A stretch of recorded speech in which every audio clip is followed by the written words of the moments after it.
Save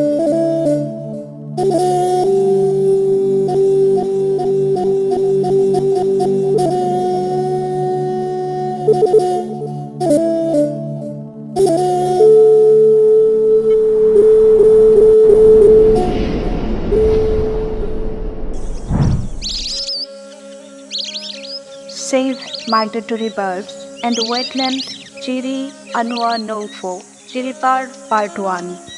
Cachar জেলার লক্ষ্মীপুর মহকুমার ছোট্ট একটি গ্রাম নৌফো।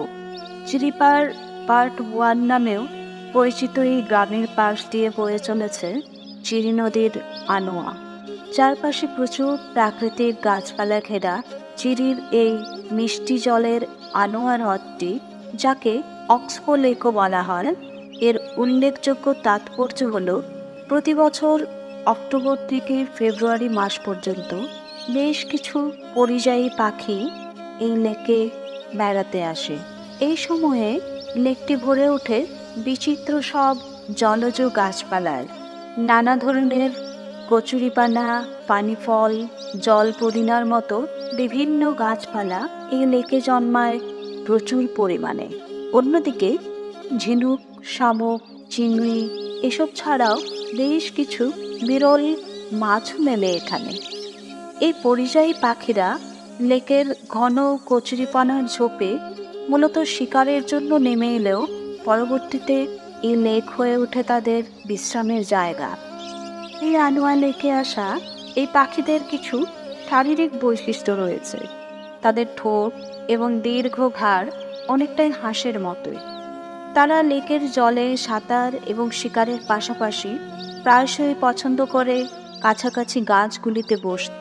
তাদের কিচিরমিচির ডাক বাঁশির মতো এবং এতটাই তীক্ষ্ণ যা দূর দূরান্তে শোনা যায়। পাখিরা যখন এই লেকে থাকে তখন তাদের কলতানে মুখরিত হয়ে ওঠে চারপাশ। লেজার হুইসলিং ডাক বা শুধু হুইসলিং ডাক নামে পরিচিত এই পাখি কেবল ভারতীয় উপমহাদেশেই নয়, পাওয়া যায় দক্ষিণ পূর্ব এশিয়াতেও।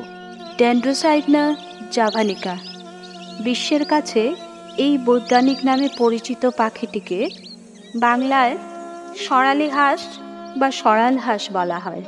আর কে বীরজিৎ সিং তার গবেষণাপত্র লেজার হুইসলিং ডাক the waterfall of Loktak lake in Manipur প্রবন্ধে এই পাখিগুলোকে টিঙ্গি হিসেবে উল্লেখ করেছেন। স্থানীয় মণিপুরীরাও এদের টিঙ্গি বলে থাকেন। পরিযায়ী পাখিরা প্রতি বছরই আসে এখানে, যদিও সাম্প্রতিক বছরগুলিতে তাদের সংখ্যা কমে এসছে অনেকটাই। এই পরিস্থিতির পেছনে মূল কারণটি হচ্ছে যে পাখিরা হাজার হাজার কিলোমিটার অক্লান্তভাবে এই লেকে উড়ে আসে বিশ্রামের জন্য, শিকারের জন্য, স্থানীয় বাসিন্দাদের কাছে তারাই হয়ে ওঠে শিকার খেলার পাখি।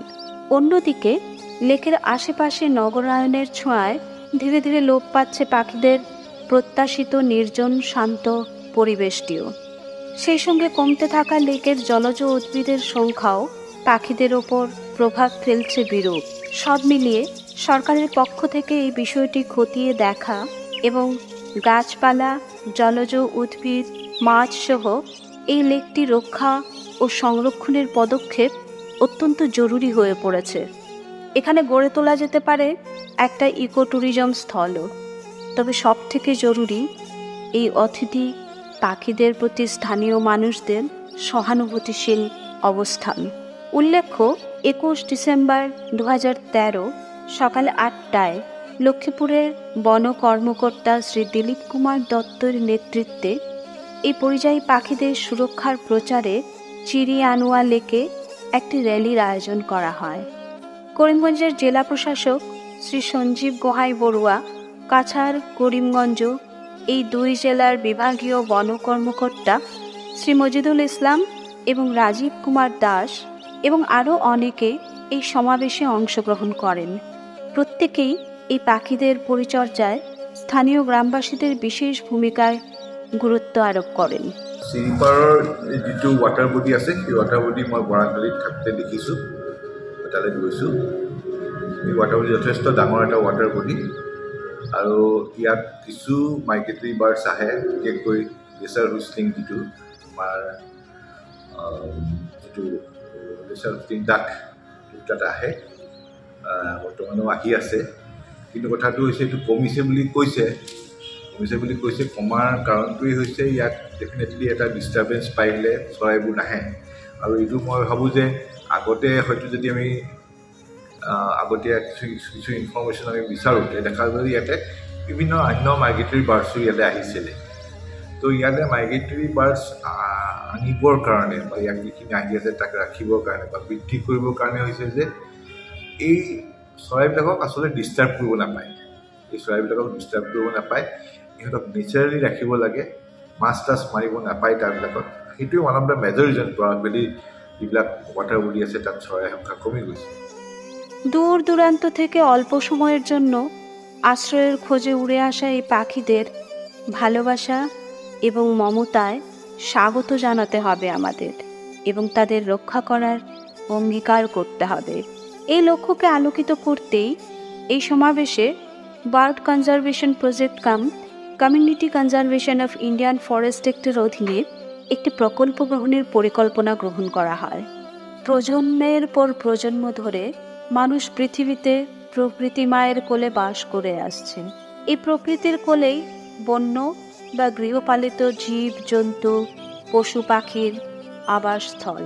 মানুষের মতোই বেঁচে থাকার চেষ্টায় তারাও লড়াই করে চলে সমস্ত প্রতিকূলতার বিরুদ্ধে। এ কথাটি মাথায় রেখে এমন একটি জীবনযাত্রা আমাদের বেছে নেওয়া সঙ্গত, যেখানে মানুষের পাশাপাশি প্রতিটি জীব জন্তুর জীবন ধারণও স্বচ্ছন্দ হয়।